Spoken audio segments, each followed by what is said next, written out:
ಕೇಳಂಗಿಲ್ಲ. Frustration ಐತೈತ್ ನಂಗೆ. ಯಾಕೆ ಮಚ್ಚ ಏನಾಯ್ತು? ನಮ್ ಫ್ರೆಂಡ್ ಒಬ್ಬ ಗೋಳಿ ಮಗ ಬೆಳಗ್ಗೆ ಫೋನ್ ಮಾಡ್ಬಿಟ್ಟು ಮಚ್ಚ ಬೇಗ ಬಾ ಬಾಡಿಲಿ ಒಂಥರ ಆಗ್ತಿದೆ ಹಾಸ್ಪಿಟಲ್ ಹೋಗ್ಬೇಕು ಅಂದ. ಸರಿ ಅಂತ ನಾನು ಹೋಗ್ಬಿಟ್ಟು ಹಾಸ್ಪಿಟಲ್ ಕರ್ಕೊಂಡು ಹೋದೆ. ಅಲ್ಲಿ ನೋಡ್ರೆ ಗೋಳಿ ಮಗ ಡಾಕ್ಟರ್ ಹತ್ರ ಹೋಗ್ಬಿಟ್ಟು ಸರ್ ನಂಗೆ ದಿನಕ್ಕೆ 3 ಸತಿ ಮಾತ್ರ ಹೊಟ್ಟೆ ಇಸ್ತದೆ ಅಂತವನೆ. ಯಾವ ಇವೆಲ್ಲ? ಆಮೇಲೆ ಅದೀಗ ಡಾಕ್ಟ್ರು ಅದೆಲ್ಲರಿಗೂ ಆಗುತ್ತಪ್ಪ, ಅದ್ ಬಿಟ್ಟು ಬೇರೆ ಏನಾದ್ರು ಪ್ರಾಬ್ಲಮ್ ಇದ್ರೆ ಹೇಳು ಅಂದ. ಅದಕ್ಕೆ ಗೋಳಿ ಮಗ ಸರ್ ನಂಗೆ ಬರೀ ನೈಟ್ ಮಾತ್ರ ನಿದ್ದೆ ಬರುತ್ತೆ ಅಂತವನೆ.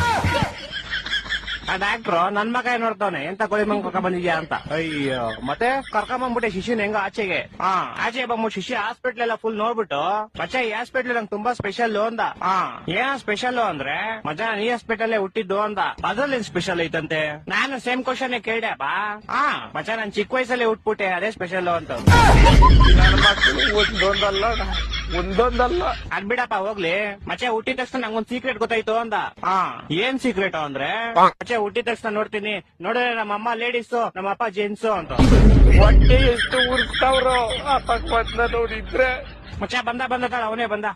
ಮಚ್ಚ ಏನ ಮಚ್ಚ ಗಾಡಿ ಏನೋ ಪ್ರಾಬ್ಲಮ್ ಆಗ್ಬಿಡೈತ್ ಮಚ್ಚ. ಏನಾಯ್ತಾ? ಮಚ್ಚ ಗಾಡಿ ಓಡಿಸಿದ್ರೆ ಟೈರ್ ತಿರುಗ್ತೈತೆ ಮಚ್ಚ. ಮಚ್ಚ